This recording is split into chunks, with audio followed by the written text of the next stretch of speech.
귀한 찬양 감사합니다.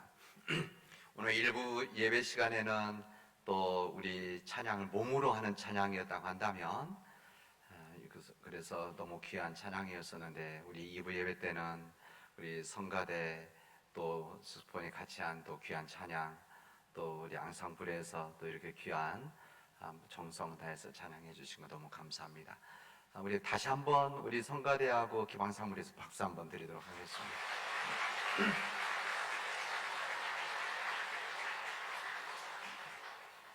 가을이 되니까 이렇게 아름다운 찬양이 너무나 귀합니다. 감사합니다. 가을이 조금씩 물들어가고 있는 정말 좋은 가을입니다. 아마 여러분 느끼시고 있으실 겁니다. 가을을 알려주는 코스모스가 곳곳에 피었습니다. 특히 이 구의 역사 옆에 있는 그 정원에 아주 그 코스모스 너무너무 이쁘게 피어서 지나갈 때마다 참 좋다 이런 마음을 느낍니다. 오늘 교회 오면서 요정가에 있는 나뭇잎들이 벌써 많이 누렇게 변해가고 있더라고요.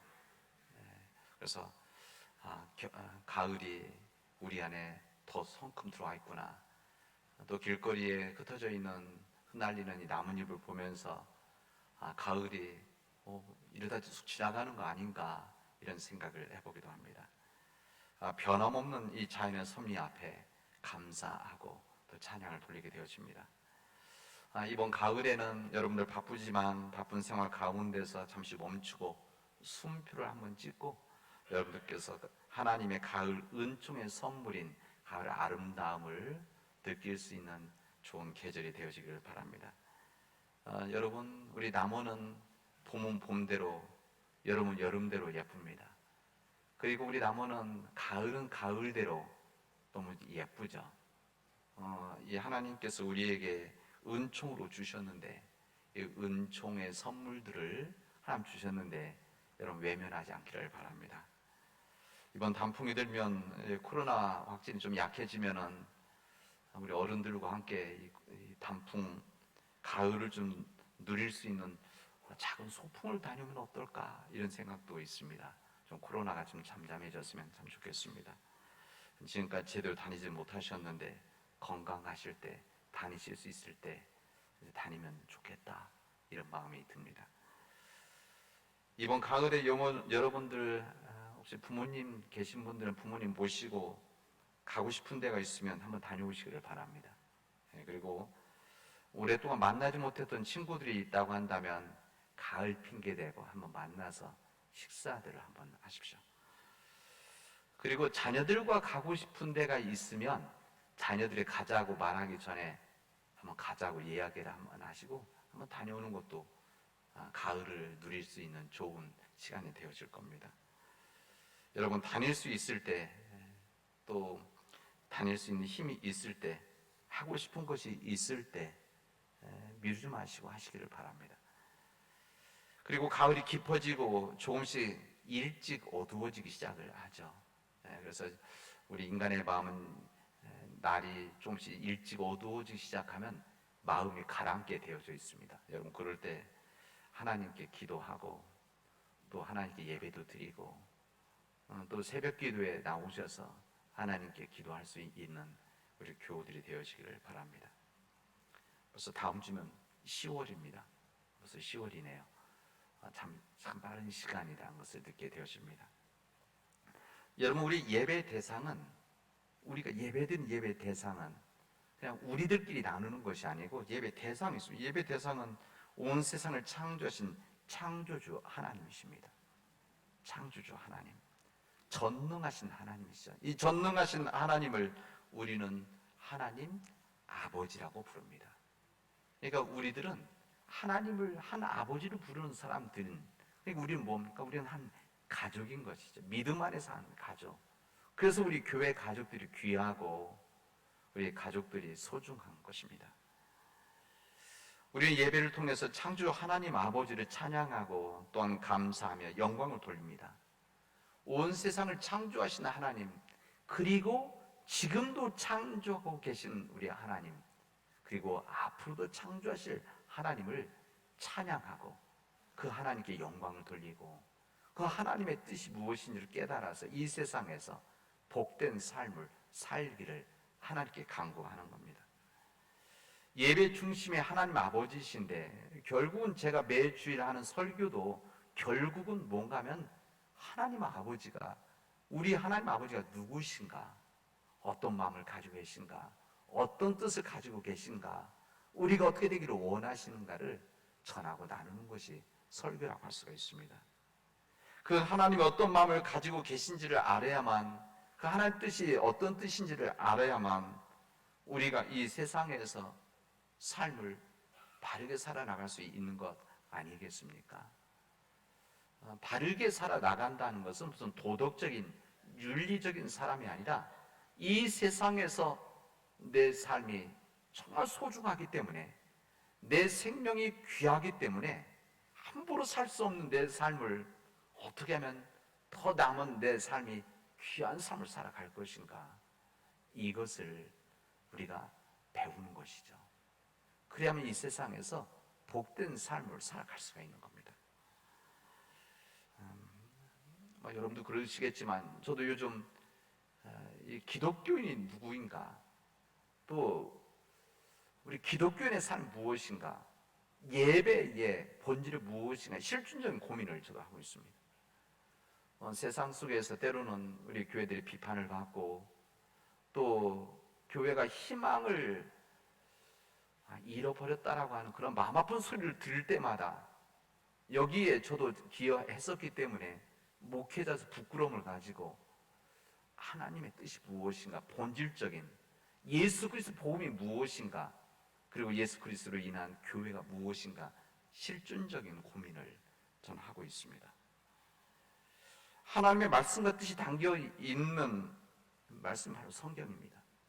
이 성경은 결국은 무엇인가 하면 하나님이 누구이신가를 우리에게 매주일 알려주시는 것이죠.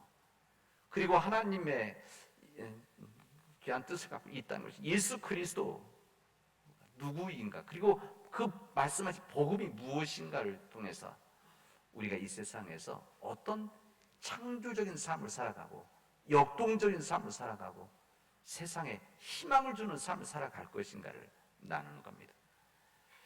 오늘 우리들이 읽은 이 본문의 말씀은 구약의 말씀을 포함해서 우리 교단에 함께 읽는 본문의 말씀입니다.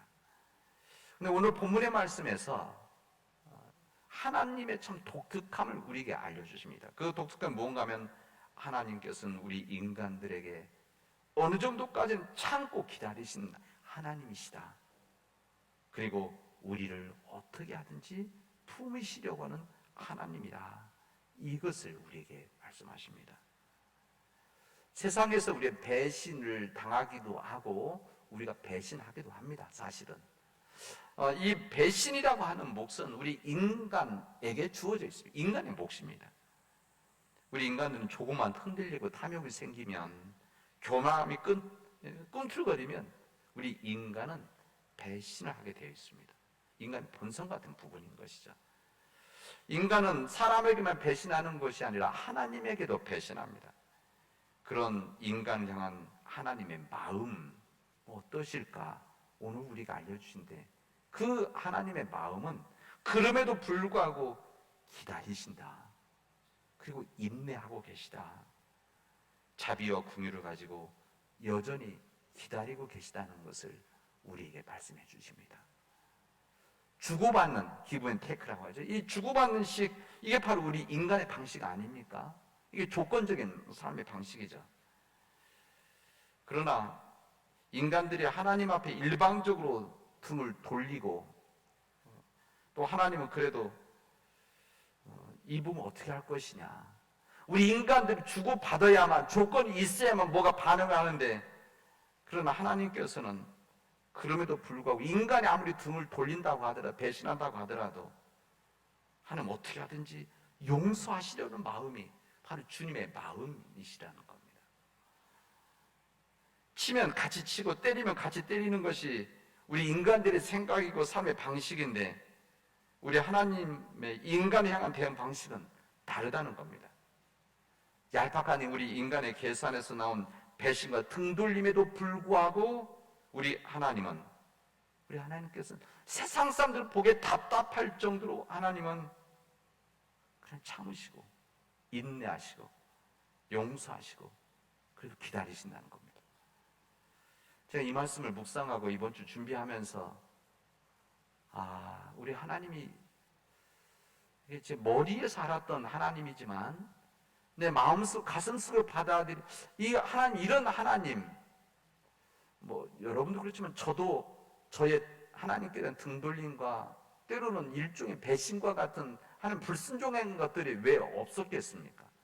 그럼에도 불구하고 우리 하나님은 여전히 인내하시고 그런 우리를 용서하시고 기다리신다는 것이 참으로 귀한 하나님이시구나, 이것을 느꼈습니다. 그 풍성함을 느꼈습니다. 이런 인간 방식은 탈인간적인 방식이죠. 우리 세상에 있는가? 저는 있습니다. 있다고 생각합니다. 그것이 무언가면 부모와 자식과의 관계입니다. 뭐 여러분들이나 저나 마찬가지지만 이 부모를 향한 어렸을 때 어린 자식들이나 이 젊은 자식들은 언제나 계산적이죠. 저도 계산적이었을 거다. 이게 잊어버려서 그런데 아마 저도 아마 계산적이었을 것 같습니다. 그래서 부모에게 때로는 자기에게 무엇을 잘해줬느냐 따지기도 하고,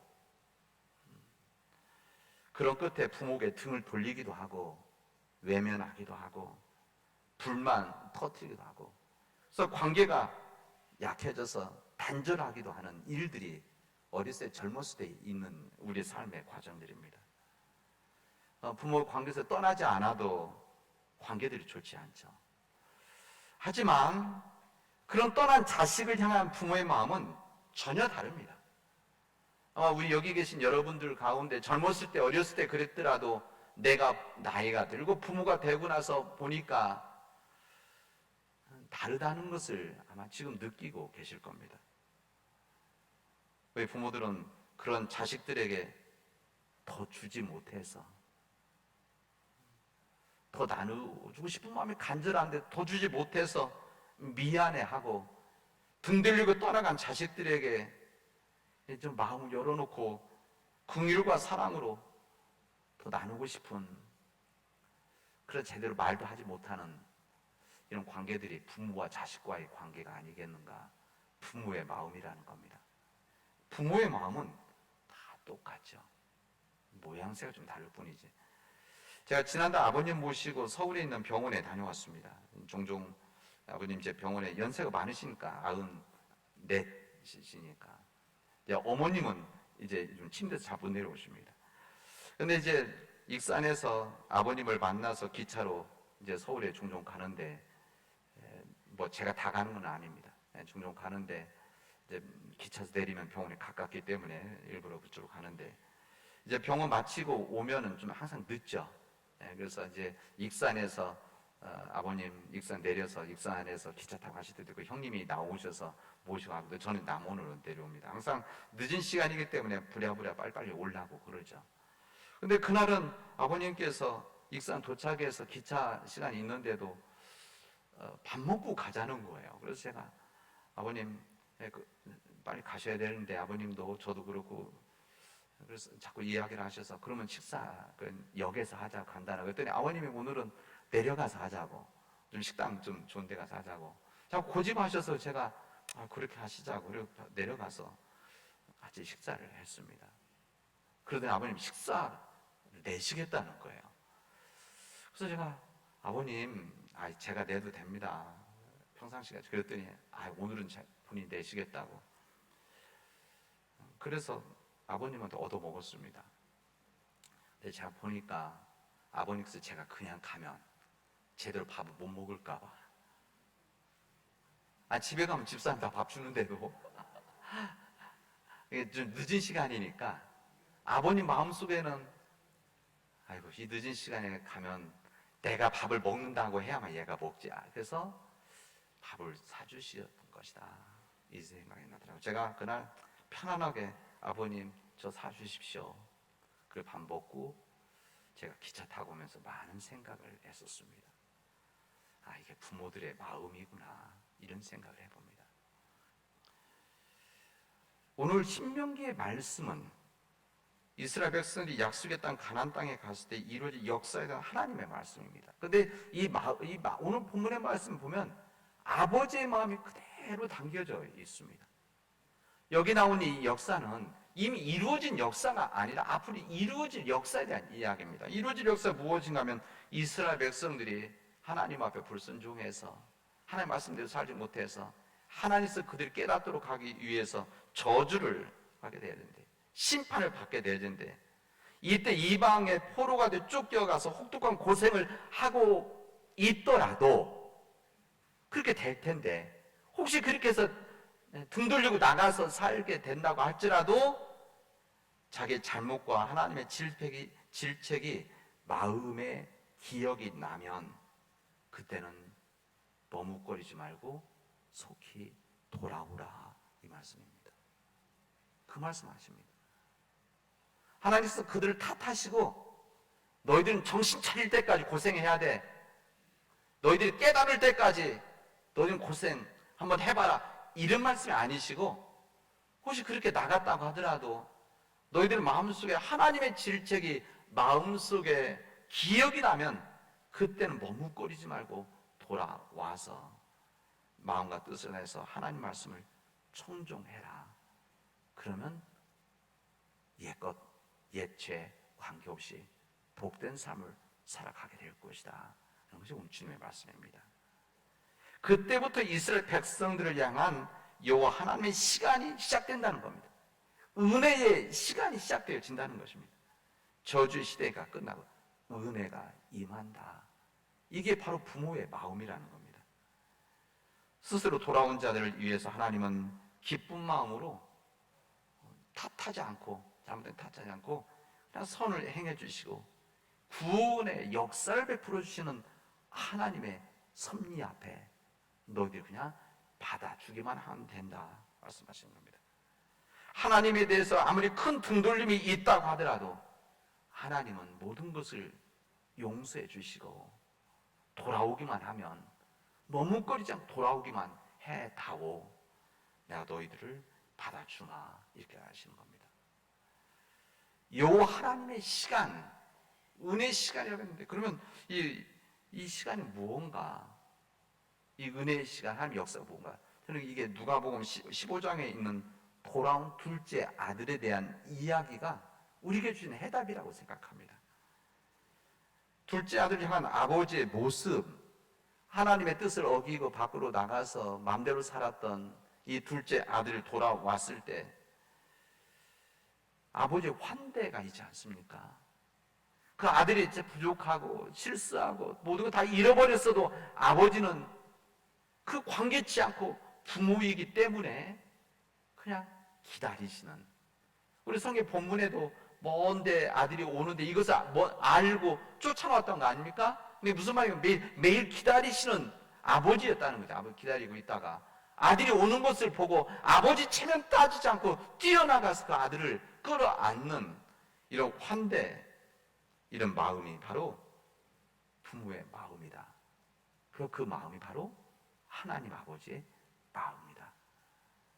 우리 인간들이 허물 있고 실수 있고 잘못한다고 하더라도 우리 하나님은 그거 따지지 않으시고 그거 탓하지 않으시고 돌아오기만 하면 받아주시는 하나님이시다.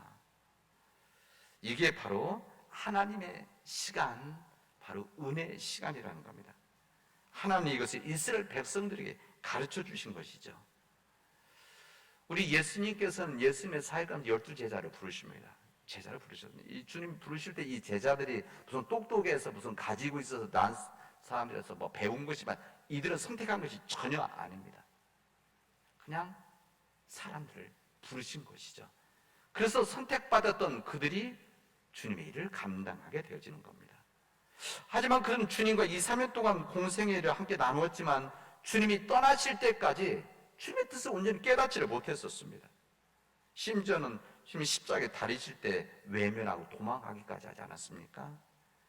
이 제자들은 주님이 세상을 떠나시는 직전까지도 순간순간을 육신의 문제, 의식주 문제 고민을 하고 걱정하고 염려를 했었습니다. 사실 그들은 한순간도 뭐 먹을 거, 뭐 입을 것들을 무슨 쌓아놓고 살은 것은 사실은 아닙니다. 그래서 예수님 믿는다고 해서 무슨 이런 것들이 쌓여져 있고 그렇게 살아갑니까? 그러지는 않았지만, 그러나 그들이 먹을 것이 없어서 굶었고 입을 것이 헐어벗은 적은 없었습니다. 그때그때 일용할 양식으로 먹고 입으며 살았던 것이죠. 그런데도 그들의 마음과 입에서는 끊임없이 걱정과 근심하는 겁니다. 염려하는 겁니다.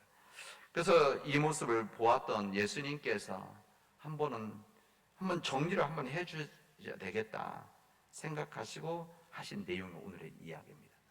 사실 이 하나님을 섬기는 자들, 하나님의 뜻을 전하는 예수님을 함께 일하고 섬기는 이 제자들, 왜 부적절한 태도죠. 왜냐면 끊임없이 고민하고 걱정하니까. 이 관계를 분명히 해야 되겠다. 그래서 예수님께서는 하나님 아버지에 대한 말씀을 하시는 겁니다. 하나님 아버지. 하나님을 아버지로 영접하면 하나님 책임져 주시는 것이다. 돌아온 이스라엘 사람들을 위한 하나님의 은혜 펼쳐진 것과 똑같은 것이다. 여러분, 부모가 있는 한 가정에서 어린 아이들이, 뭐 제 얘기는 무슨 특별한 뭐 때도 있지만 그냥 일반적인 가정에서 어느 정도 가정이 살아가는 가정 안에서 어린 아이들이 부모들 앞에서 무엇을 먹을까, 무엇을 마실까, 우리가 내일 먹을 거가 있나요? 우리 어린 아이가, 초등학생 아이가 내일 우리 먹을 거 괜찮나요? 걱정하고 입을 거가 뭐 있나요? 이거 걱정하고 있다고 한다면 착한 생각이긴 하지만 이게 바른 생각은 아니지 않습니까? 하나님 앞에서 의식주 문제를 놓고 염려하는 일, 이건 마찬가지입니다. 우리 자녀들이 부모 앞에서, 어린 아이들이 다 있는데도 불구하고 자꾸 부모들은 다 정말 필요한 것들은 다 준비해주고 갖추고 있음에도 불구하고 그냥 우리 먹을 거가 있나, 뭐 입을 것이 있나 걱정하고 염려한다고 한다면 바르지 않는 것처럼, 우리 하나님 앞에서 의식주 문제를 놓고 염려하는 것, 이것은 하나님 앞에 바르지 못한 자세라는 겁니다. 무슨 자세인가 하면 하나님을 무시하는 거죠. 무시하는 겁니다. 무시하는 뭡니까? 신뢰하지 않는다는 겁니다. 그래서 하나님께서 이렇게 베풀어 주셨음에도 불구하고 끊임없이 염려 걱정하는 이들을, 그래서 주님 말씀하시는 겁니다. 이 믿음이 적은 자들아, 오늘 제목이죠. 믿음이 작은 자들아, 이렇게 말씀하십니다. 그러니까 염려가 많다는 차원이 아니라 무슨 믿음이 작은 자들이다, 하나님을 신뢰하지 않는 자들이다, 이야기는 이렇게. 하나님께서는 까마귀도 먹이고 백합화도 짜 입히며 들풀도 입히시는데 하물며 자기 자녀된 그들을 굶주리게까지 하시겠느냐 라고 하는 것이 오늘 주님의 말씀입니다. 하나님께서는 우리가 정말 필요한 것들은 다 공짜로 주셨죠.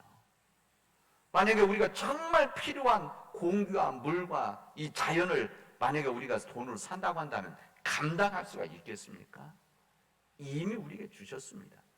그리고 나머지는 우리의 삶의 선택인 것이죠. 그렇습니다.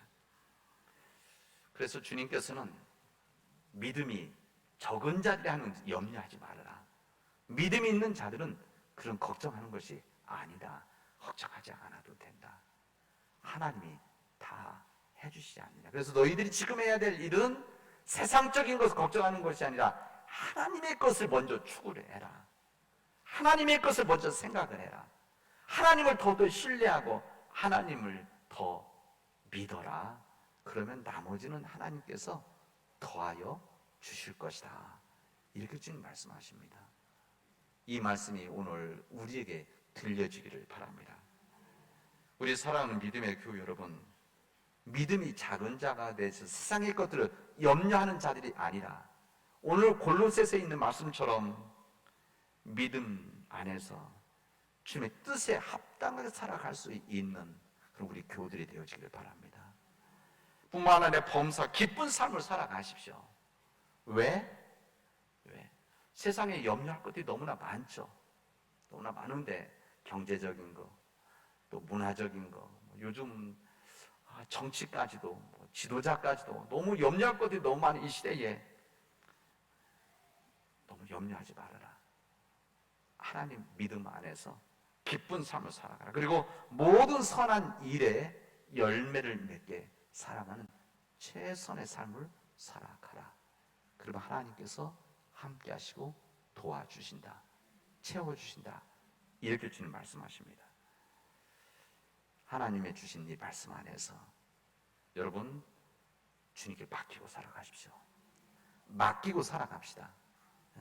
우리 하나님 이 세상 모든 것들 우리 뜻으로 안 되는 이 모든 일들 하나님께 맡기면 하나님 역사하시고 우리는 그 역사 안에서 순종하고 그 길을 따라가면 되어집니다. 그리고 그 안에서 우리가 가지고 있는 최선의 노력과 최선의 헌신 통해서 주님의 뜻을 위해서 일하는 것이죠. 이런 삶을 살아가는 우리 믿음의 교우들, 우리 교회가 되어지를 주님의 이름으로 축원하겠습니다. 기도합시다.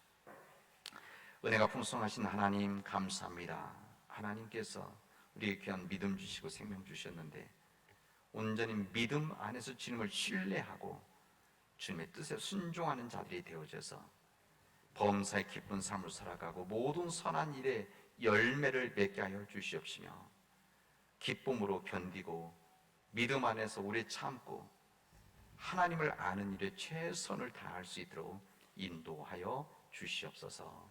예수님의 이름으로 기도합니다. 아멘.